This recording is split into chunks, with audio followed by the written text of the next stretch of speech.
the NewsChannel 5 network. This is OpenLine.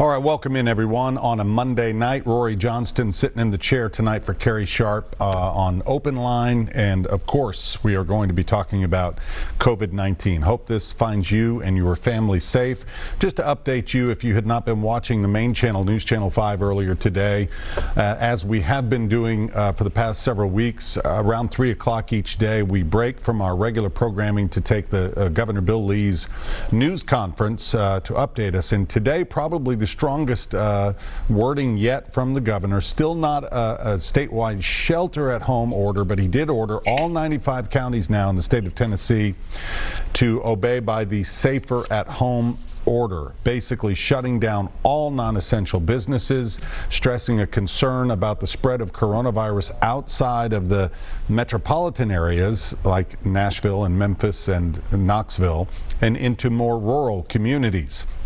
So the shelter at home, safer at home, I should say, is in effect now through all 95 Tennessee counties. The governor's saying he's trying to balance personal liberties and your personal freedoms with obviously safety and security for everyone else. So when we talk about social distancing, we need to obey by that. If you don't need to go out, don't go out. And if you do go out, just, show some respect for others. Be washing your hands thoroughly as this pandemic continues throughout Tennessee. Almost 2,000 cases now reported in the state of Tennessee of COVID-19. That number surely likely to rise. The most being right here in Davidson County, Shelby County out in Memphis, second, I believe, on the list. And we've got other regional areas here in Nashville, Sumner County and Williamson County also topping the list for COVID-19 confirmed cases. We also reported tonight on NewsChannel 5 that drive-through testing assessment centers are now open. One of them is by Nissan Stadium. You can just drive up, no cost, get the test without leaving your car. So as more tests become available and more people are tested, be sure we think the numbers are going to rise.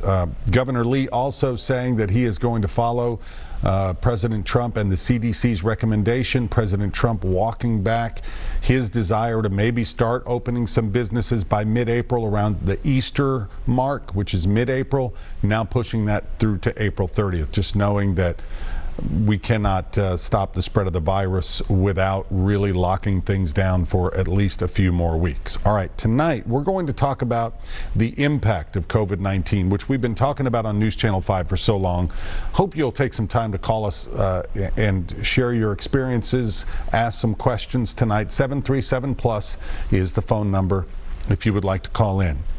We know the dire impact it has had on small businesses throughout Tennessee, for sure. They're just shutting down, laying off employees, furloughing employees. You probably have friends, maybe you yourself has been affected. I know I have friends who have lost not just one, but maybe 2 jobs. Friends who are in the restaurant business who are also maybe driving for Lyft or Uber on the side. They're just out of work now. Fortunately, there are some businesses out there hiring as well. We're going to talk a little bit about that. Our guest joining us tonight via technology as we social distance is Bradley Jackson, the president and CEO of the Tennessee Chamber of Commerce. You can hear me now, Bradley? Hey there, Rory. Yes, I've got great. you. Great. So glad you're here with us. First of all, talk a little bit about, obviously this is unprecedented, what we're seeing here. How has the Tennessee Chamber reacted to this? Tell us some of the steps you're taking. Sure. Well, thank you, Roy. And first of all, I want to take an opportunity to thank all of our healthcare personnel who's out there on the front lines working each and every day to help our community. On behalf of the Tennessee Chamber and the Chamber, our mission and goal is very simple. We want Tennessee to have a great business climate, but we also work and help businesses in times of crisis. And this truly is a time of crisis. So the Tennessee Chamber has initiated a number of things. And one thing in particular is we work through a statewide network. We communicate to local chambers and businesses all across the state. So there's a number of things that that they have identified, first of all, is kind of a rapid response network and communication network where anybody who wants to can sign up at tnchamber.org, and you will get our updates and information that's really focused on businesses. Questions that businesses may have. It may be about the recent stimulus package. How do I clean my facility properly? What happens if I have an employee that thinks they're sick or has symptoms of COVID-19? What happens if I have an employee who does have it? Our overall goal, though, is public health and safety. That really is key, because ultimately we can't have a good business climate until we get through this. Then once we get through it, we look forward to good, solid, tremendous growth that will happen. So another item that we've been focused on is, we sent Governor Lee a letter about 5 days ago that talked about really the need to make sure in order for public health, there's social distancing, but also that crucial and essential businesses stay open. So there's a number of those that you may not think through that provide obviously medical care, but also supplies, food, water, wastewater, energy services, things like that, that if they're not allowed to operate, then it really can become a very problematic situation. So we've been working with them to communicate and make sure that they have in-depth, detailed information. We're getting a lot of questions about the recent federal stimulus package and how businesses can utilize that to try to continue to meet, their payroll needs, so that they don't have to completely let folks go, to make it through kind of the interim time here. Yeah, I can imagine those questions are coming in. But when it comes to essential and non-essential businesses, who is it? The governor who is ultimately the one who makes that call of who falls under what category? Sure. Well, actually, that's a good question, because the United States and states and local governments have never experienced anything like this. So we are truly in uncharted territory. There are emergency, declarations that guide you through if there's a tornado or, if there's significant flooding from rainfall. But in terms of a real pandemic like this, there's really not a lot of guidance. So what a lot of states have adopted, and Governor Lee recently adopted as well, and we're certainly appreciative of it, is a consistent set of guidelines that have been developed by the United States Department of Homeland Security through their critical or their cyber infrastructure security administration that identifies businesses that if you're in certain areas, you are crucial to the United States and Tennessee's infrastructure. So we are thankful they've utilized those guidelines. Mm-hmm. And certainly, when this is all over and this is in our rearview mirror, there's going to be a lot of discussion and debate and analytics of best practices, what we did right, what we did wrong, so we're better prepared, which, there's a silver lining to this, is that we will be better prepared in the future. But I'm sure part of that will be what you discussed, those guidelines from Homeland Security, and what worked, what didn't. Do we need to add some businesses to the essential list, or pull some, put them in the non-essential, and so on, right?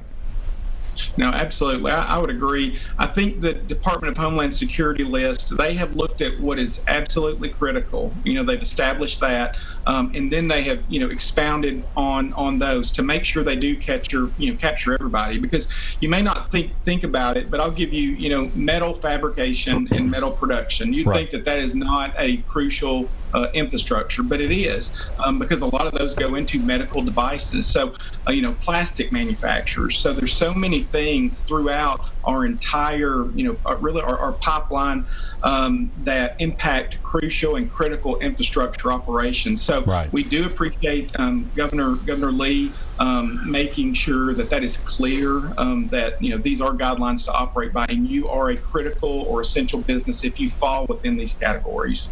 All right. Before we take our first break, we already have a number of callers calling in. I want to get at least one call in here, Bradley. Let's go to line one. This is Ruben. Hi, Ruben. Welcome to OpenLine. Ruben, you there? Yes, I'm here. Yeah, go ahead. What's your question? So I was just wondering, how are manufacturers in Tennessee responding to the need for medical equipment and personal protective equipment? Okay. Did you get that? I did. No, thank you very much for that. So when we survey our manufacturers, we find that about 60% of them are still up and running, those that meet that critical infrastructure need. When you look at the ones that have been impacted, who've either done massive layoffs or just starting to see their orders shift, we are starting to see a lot of that happening. So the Tennessee Chamber, and we're very proud about this, we will be launching a TN Creators React initiative. So the goal of that is to find manufacturers, and this is kind of a directive from President Trump, that if you can manufacture and you have capacity within Tennessee's kind of, or supply chain, that you can make these crucial, healthcare products or inputs that go into it, that we want to connect you with healthcare facilities. So I will tell you that Tennessee manufacturers, today we had a conference call and we were actually shocked how many manufacturers we had on the call who were willing and anxious and willing to, able to participate. So we are doing that. There's also a number, the National Association of Manufacturers also has made an initiative around that. And also I believe the University of Tennessee Industrial Services also has a similar initiative. All right, Ruben, thank you for the call. Bradley, hang on tight. We're going to take our first commercial break. We'll be back with more Open Line right after this. All right.